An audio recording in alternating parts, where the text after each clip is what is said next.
Doctor Yunus স্যারকে আজকে জিজ্ঞাসা করছি, আপনি আসলেন সকল নাগরিকের প্রতিনিধি হয়ে, সবার প্রতিনিধি হয়ে, আপনি এটা কেমন কাজ করলেন স্যার?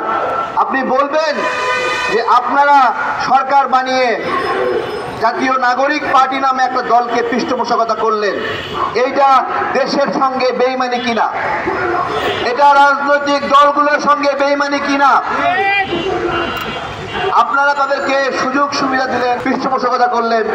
এমনকি একটা প্রচলন ছিল যে যারা অন্তর্বর্তীকালীন সরকারের উপদেষ্টা হয় তারা কখনো রাজনীতিতে অংশ নেয় না এবং ভবিষ্যতেও তারা কখনো নির্বাচনে অংশগ্রহণ করবে না। এটা একটা প্রতিষ্ঠিত একটা সামাজিক চুক্তি, রাজনৈতিক চুক্তি। কিন্তু ডক্টর ইউনূস স্যার, আপনি এটা কি করছেন? আসলে নিজেকে ইতিহাসের কালপ্রিট বানাতে যাচ্ছেন।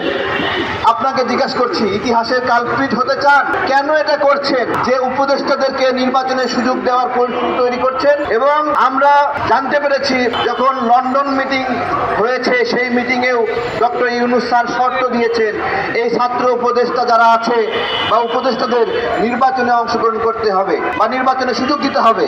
তার একটা টার্গেট আছে যে এদেরকে যেভাবে হোক এমপি হিসেবে বের করে নিয়ে আসতে হবে।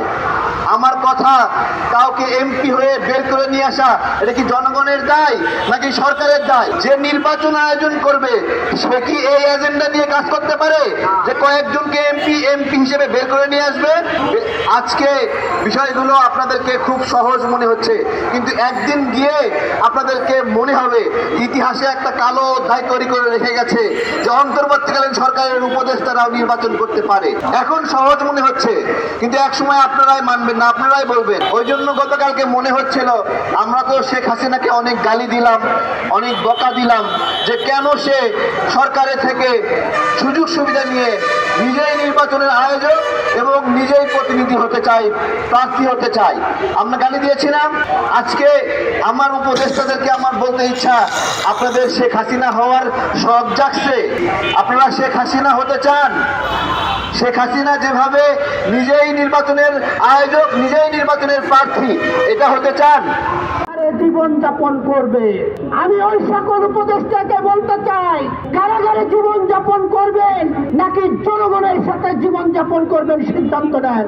আপনারা হাজার হাজার কোটি টাকা লুট করে বাংলাদেশের মানুষের সাথে প্রতারণা করবেন, আর বাংলাদেশের মানুষ আঙুল চুষে বসে থাকবে না। শেখ হাসিনার যে পরিণতি হয়েছিল এই লুটপাটকারী উপদেষ্টাদের সেই পরিণতি হবে। বাংলাদেশের মানুষ দুর্নীতির কাছে মাথা নত করে না। বাংলাদেশের মানুষ ভারতের আগ্রাসনের কাছে মাথা নত করে না। যেমনটি দেখিয়ে দিয়েছিল 1971 সালে পাকিস্তানকে, আবার দেখিয়ে দিয়েছে 24কে ভারতকে।